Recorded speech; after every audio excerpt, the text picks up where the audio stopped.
حدیث نمبر 148۔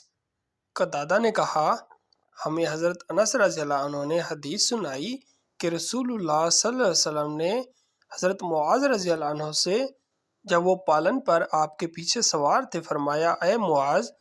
انہوں نے عرض کی، میں بار بار حاضر ہوں اللہ کے رسول، میرے نصیب روشن ہو گئے۔ نبی کریم صلی اللہ علیہ وسلم نے پھر فرمایا، اے معاذ۔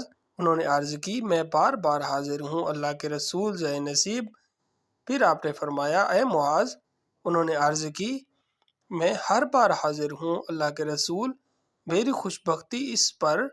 آپ نے فرمایا، کوئی بندہ ایسا نہیں جو سچے دل سے شہادت دے کہ اللہ کے سوا کوئی معبود نہیں اور محمد صلی اللہ علیہ وسلم اس کے بندے اور رسول ہیں، مگر اللہ ایسے شخص کو دوزخ پر حرام کر دیتا ہے۔ حضرت معاذ نے عرض کی، اے اللہ